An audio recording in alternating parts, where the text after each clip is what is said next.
Hey everyone, welcome back to another light switch. This is the little tiny pieces of Nintendo Switchcraft that can't quite fit into the main show. Today I want to talk about Dr. Mario World.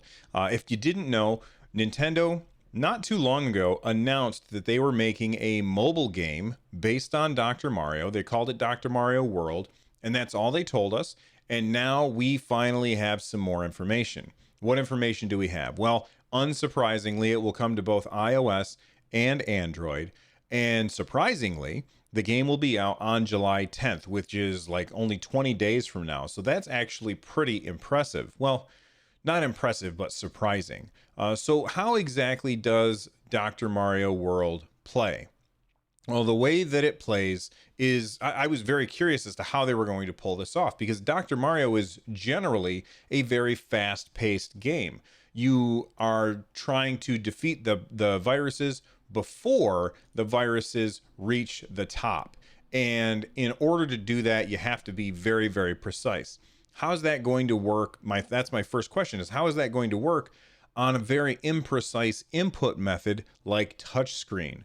And Nintendo said, well, it's not. So what we're going to do instead is slow everything down. And that's what Nintendo decided to do. You directly control the capsules by dragging them around. And they also made everything move very, very slowly. So somebody might look at that and say, well, where's the challenge in that?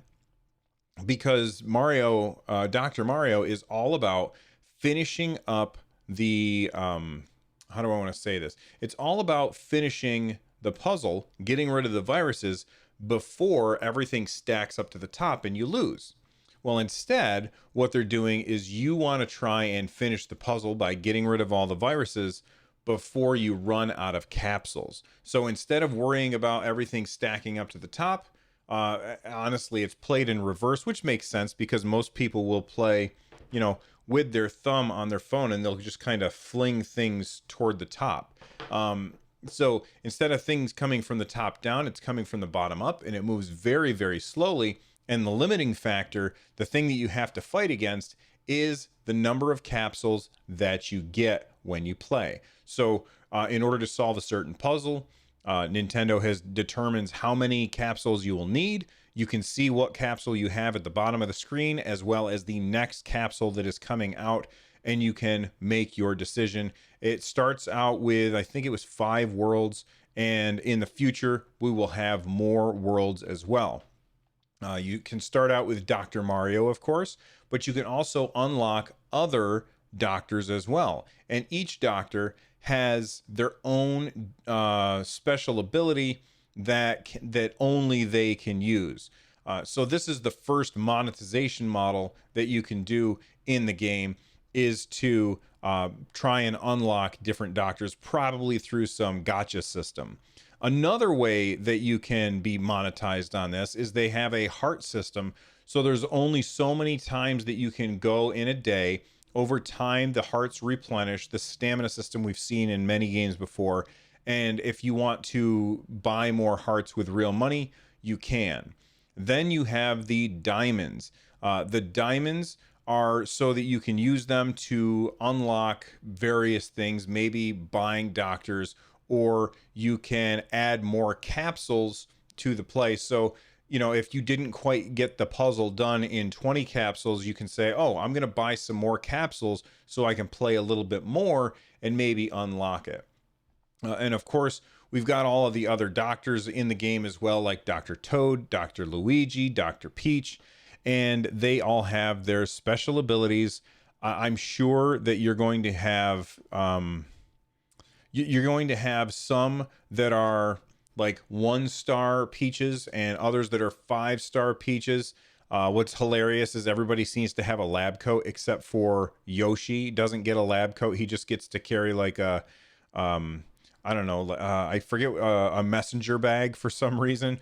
But I have to say this, the gameplay looks really fun. They've got clever puzzles in there for you to play through. And it looks exceedingly fun, but what I don't like is the monetization model. Now, of course, Nintendo and a lot of people will say, well, it's a free game, so what exactly are you expecting? And I completely understand that it is a free game. What I would prefer is that they just make a game that is not free, make me pay for it, and then I will continue to, and then I will play it if, you know, and then I will probably feel a lot better about buying a game and playing it, whereas I know I won't get nickled and dimed to death later on.